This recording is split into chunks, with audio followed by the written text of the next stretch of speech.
Okay, great. So welcome everybody. Good morning, good afternoon, good evening, and good night.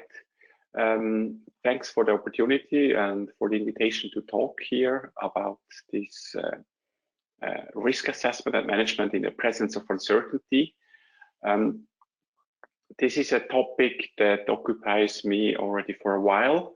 I did this when I was working in Lausanne at the Institute for Work and Health. I continued on this when I was in Singapore, where I had also like a group of about 100 companies where we looked at these questions, investigated how to deal with it. And I continue to do this now at my current position, which is at SCOEH, the Swiss Center for Occupational and Environmental Health. It's a new entity. We aim to address occupational and environmental health issues, look on one side at fundamental health questions, understanding basically how our body works at the example of occupational and environmental health risk factors, and on the other hand, be very practical and find solutions to deal with these factors. So not just describe what's bad, but find solutions. And this is going into this field, the risk assessment and management question. So the starting point of this thinking about these uncertainties were nanomaterials. You know, they are now for a while on the market. We have products that are quite interesting for everyday use. We have this very high capacity energy storage. We have new models of photovoltaic sensors, cleaner clothes, and sunscreen that you can apply without actually seeing anything about the sun blockage. When we think of production, some of the workplaces look like this. They are extremely clean, and in addition, the person wears like a full body suit and protective goggles and everything. And you have other workplaces that look like this. Well, at least he's wearing a mask, but it's quite a dusty, quite a dirty job. So you found many different places. And the question was like, are we managing the risk well? Well, now let me first come up with the question, what is a risk?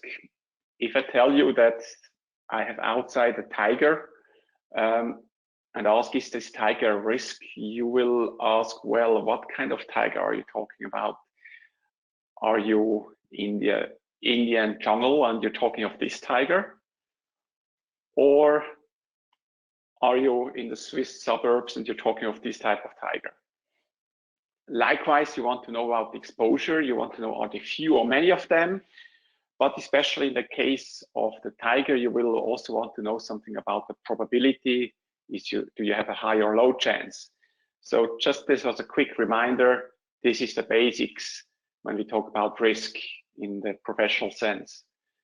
So when we look now at risk assessment and management in the case of chemicals in general, we identify the substance and use cases.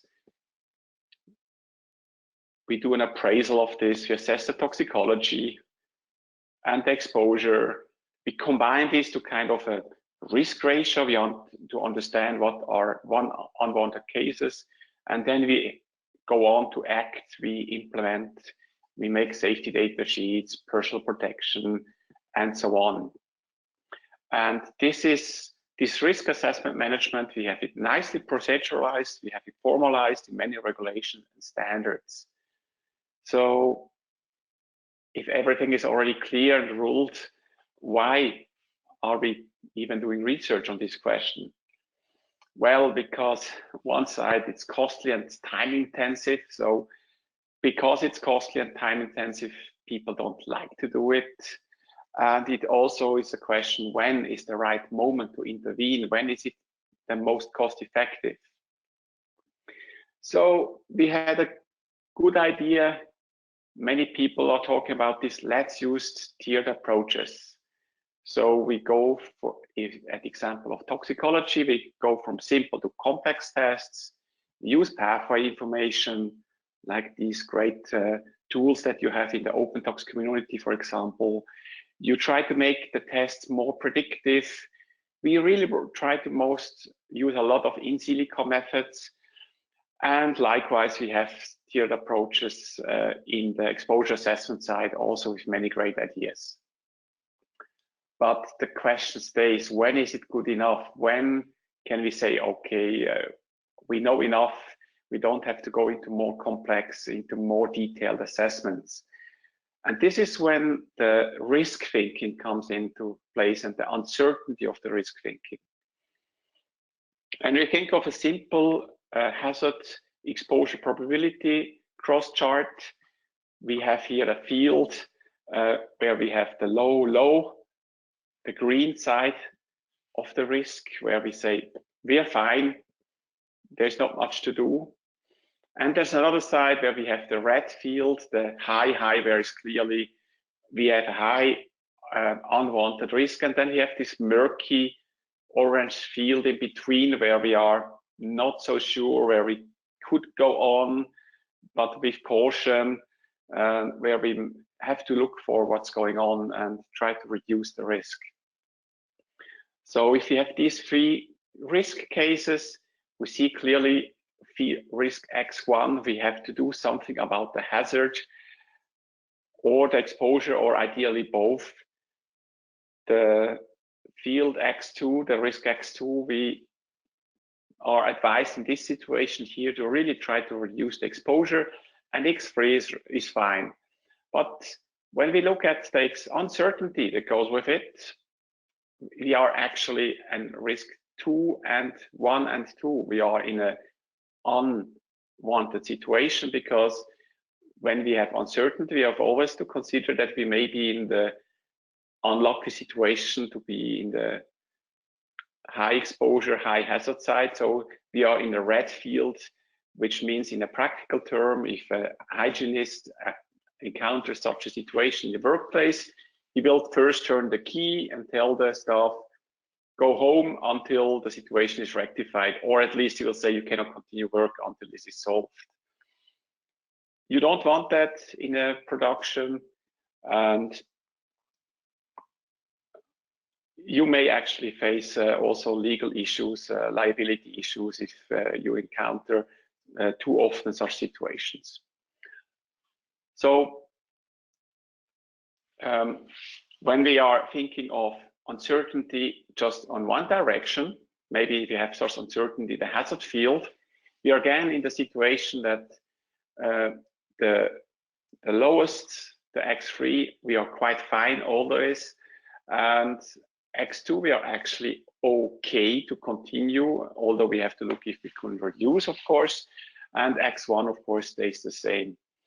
So you see that by reducing the uncertainty on the exposure side in this situation, we were actually able to continue work in the risk 2 and 3, which is quite interesting cost-wise for a company. They say we gain time, we can now continue to seek situations where we can reduce our exposure.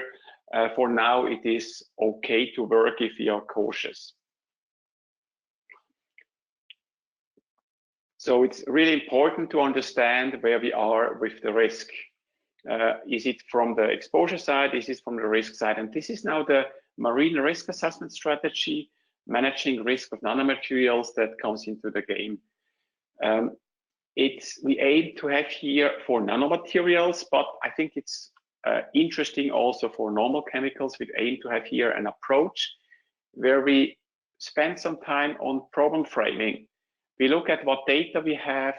We try to understand where are we with the risk management. Where do we have exposure situations where that we need to deal with, and only then we go into the risk assessment. We characterize the risk.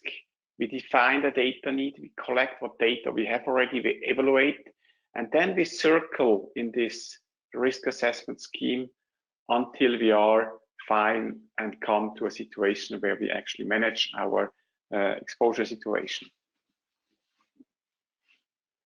Of course, the MARINA scheme has quite some components. I just mentioned it briefly because this is a field that is in continuous evolution.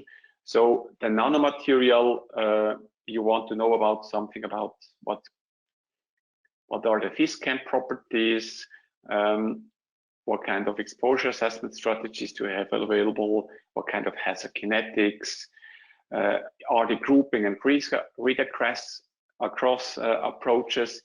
And MARINA was just recently finished, but it's already outdated. There are better methods now available for these parts.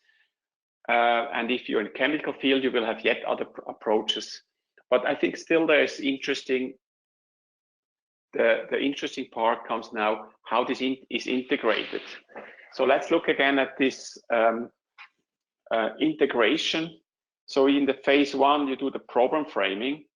You gather the information, you investigate the options for grouping, you arrange your chemicals or your nanomaterials into groups, define what are reasonable approaches. You can translate this to chemicals as well. You will have slightly other approaches, but the part stays. Do first the problem framing, and then only go into risk assessment once you understood the problem framing. And having this formalized in these steps is really useful. And then you do the risk assessment and you try to understand, especially where your uncertainty is coming from. By understanding the uncertainty, you can, in the subsequent iteration, you can better define where you need to get more data. So you may actually be fine with the data that you have available. You may be fine after 1 or 2 loops by having just gathered some more exposure data, a bit more detailed tox data, without having to go all the way through an extremely refined approach, because you have actually the data if you just look around. I want to bring now another perspective that we did not look that much in the MARINA project. It's the value chain focus. It's the, you could also say, the timing of your development focus.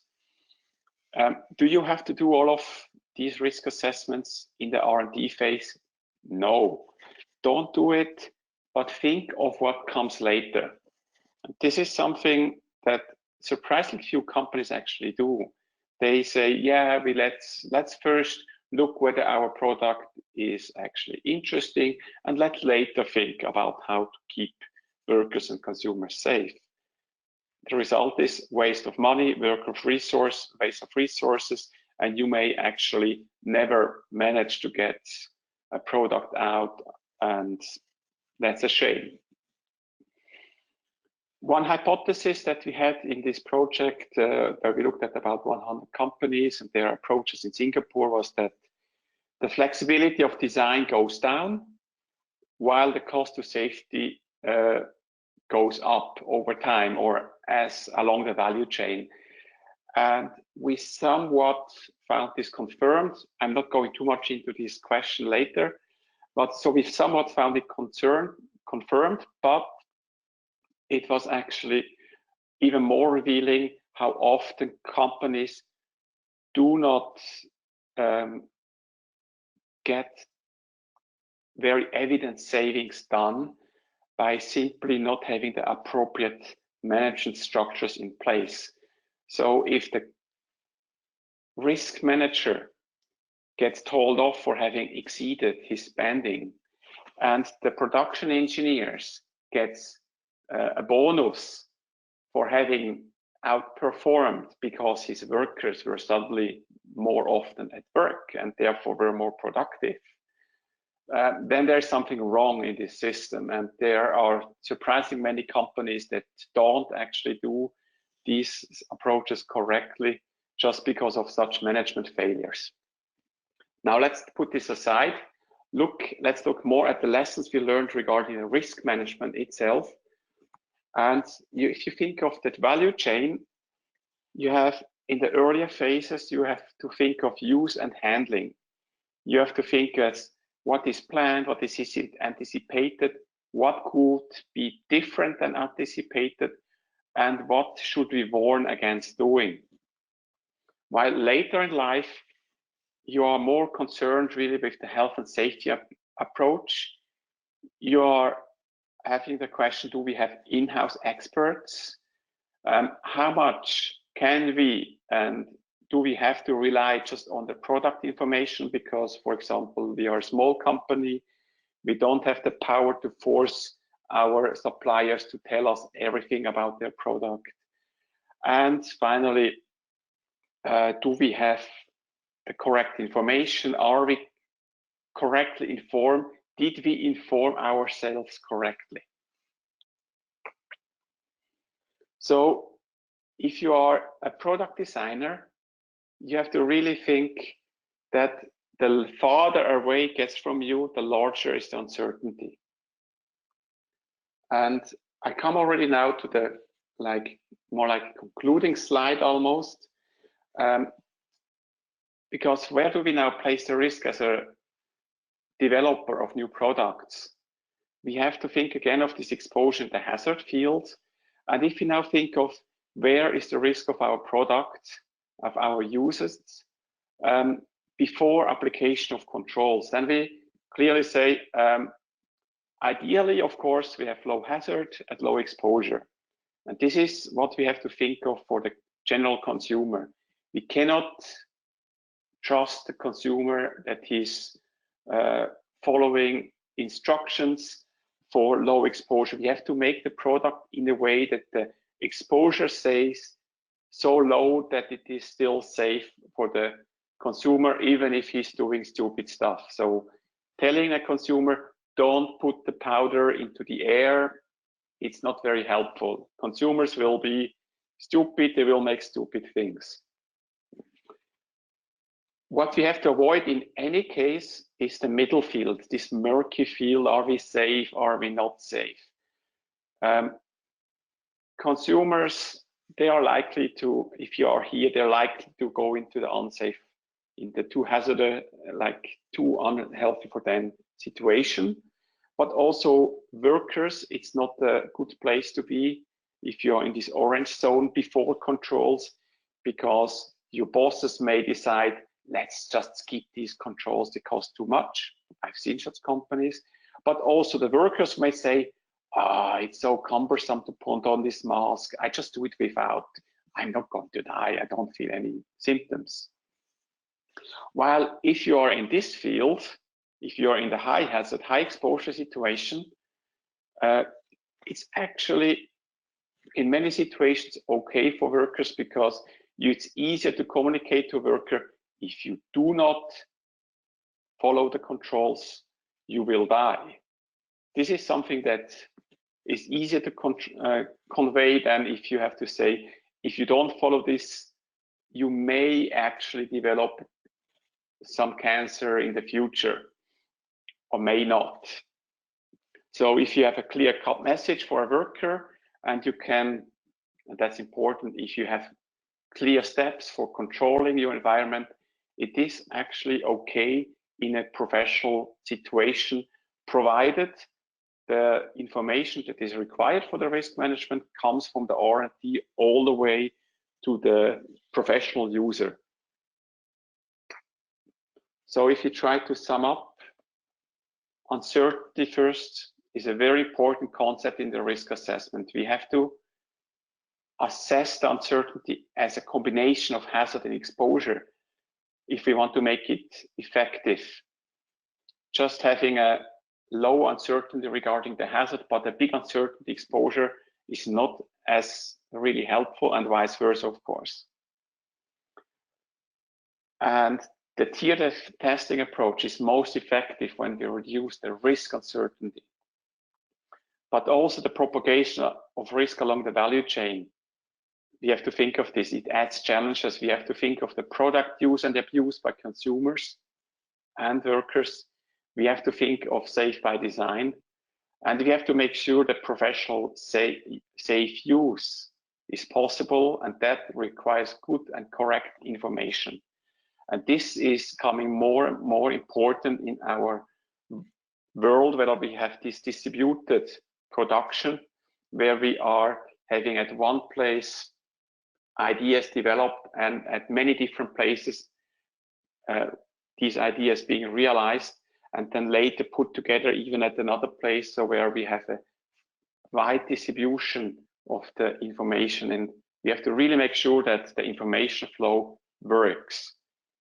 Maybe in the future we could think of like the OpenTox scheme also as a way of inspiration for transferring and conveying such risk information to the right place. And that was already my presentation. I hope I kept the time, and I'm now open for questions.